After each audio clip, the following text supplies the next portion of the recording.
ಜನರ ಕಷ್ಟ ನೆನೆದು ಜನರ ಸಮಸ್ಯೆ ನೆನೆದು ಶಶಿಕಲಾ ಜೊಲ್ಲೆ ಭಾವುಕರಾಗಿರುವಂತಹ ಕಣ್ಣೀರಾಕಿದ್ದಾರೆ. ಶಶಿಕಲಾ ಜೊಲ್ಲೆ ಜನರ ಸಮಸ್ಯೆ ನೆನೆದು ಸಭೆಯಲ್ಲಿ ಶಾಸಕಿ ಶಶಿಕಲಾ ಜೊಲ್ಲೆ ಕಣ್ಣೀರಾಕಿದ್ದು ಬೆಳಗಾವಿ ಜಿಲ್ಲೆ ನಿಪ್ಪಾಣಿಯ ಪಟ್ಟಣಕುಡಿ ಗ್ರಾಮದಲ್ಲಿ ಈ ಘಟನೆ ನಡೆದಿದೆ. ಫಲಾನುಭವಿಗಳಿಗೆ ಮನೆ ಹಂಚಿಕೆಗಾಗಿ ಸಭೆ ನಡೀತಾ ಇತ್ತು. ಈ ಸಂದರ್ಭದಲ್ಲಿ ಸಭೆಯಲ್ಲಿ ಶಶಿಕಲಾ ಜೊಲ್ಲೆ ಬುಡಾ ಅಧ್ಯಕ್ಷ ಬೆಂಬಲಿಗರ ವಾಗ್ವಾದ ನಡೆದಿದೆ.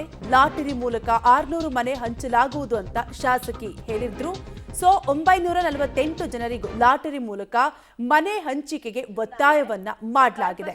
ಬುಡಾ ಅಧ್ಯಕ್ಷ ಲಕ್ಷ್ಮಣರಾವ್ ಚಿಂಗಳೆ ಬೆಂಬಲಿಗರಿಂದ ಒತ್ತಾಯವನ್ನ ಮಾಡಲಾಗಿದ್ದು, ಲಕ್ಷ್ಮಣರಾವ್ ಚಿಂಗಳೆ ಚಿಕ್ಕೋಡಿ ಜಿಲ್ಲಾ ಕಾಂಗ್ರೆಸ್ ಅಧ್ಯಕ್ಷ ಬೆಂಬಲಿಗರ ವಾದ ವಿವಾದ ಹಿನ್ನೆಲೆ ಸಭೆ ರದ್ದಾಗಿದ್ದು, ಜನರ ಸಮಸ್ಯೆ ನೆನೆದು ಸಭೆಯಲ್ಲಿ ಶಾಸಕಿ ಜೊಲ್ಲೆ ಕಣ್ಣೀರು ಹಾಕಿದ್ರು. परंतु जे कोण आलाय तिथून इथपर्यंत 4-5 तास बसलाय. तुम्ही बसाल, परंतु 2-2 वर्षाच्या मुलांना घेऊन आलाय. ಒಟ್ಟಾರೆಯಾಗಿ ಜನರ ಸಮಸ್ಯೆ ನೆನೆದು ಸಭೆಯಲ್ಲಿ ಶಾಸಕಿ ಶಶಿಕಲಾ ಜೊಲ್ಲೆ ಕಣ್ಣೀರು ಹಾಕಿದಂತಹ ಪ್ರಸಂಗ ನಡೆಯಿತು.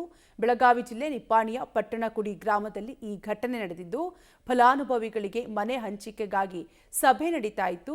ಸಭೆಯಲ್ಲಿ ಶಶಿಕಲಾ ಜೊಲ್ಲೆ ಬುಡಾ ಅಧ್ಯಕ್ಷ ಬೆಂಬಲಿಗರ ನಡುವೆ ವಾಗ್ವಾದ ಶುರುವಾಗಿದೆ. ಲಾಟರಿ ಮೂಲಕ 600 ಮನೆ ಹಂಚಲಾಗುವುದು ಅಂತ ಶಾಸಕಿ ಹೇಳಿರ್ತಾರೆ. 948 ಜನರಿಗೂ ಕೂಡ ಲಾಟರಿ ಮೂಲಕ ಮನೆ ಹಂಚಿಕೆಗೆ ಒತ್ತಾಯ ಕೇಳಿ ಬಂದಿದೆ. ಹಾಗಾಗಿ ಬುಡಾ ಅಧ್ಯಕ್ಷ ಲಕ್ಷ್ಮಣರಾವ್ ಚಿಂಗಳೆ ಬೆಂಬಲಿಗರು ಒತ್ತಾಯವನ್ನ ಮಾಡಿದ್ದು, ಸಾಕಷ್ಟು ವಾಗ್ವಾದಕ್ಕೂ ಕೂಡ ಕಾರಣವಾಯಿತು. ಈ ಸಂದರ್ಭದಲ್ಲಿ ಶಶಿಕಲಾ ಜೊಲ್ಲೆ ಕಣ್ಣೀರನ್ನ ಹಾಕಿದಂತಹ ಪ್ರಸಂಗ ಕೂಡ ನಡೆಯಿತು.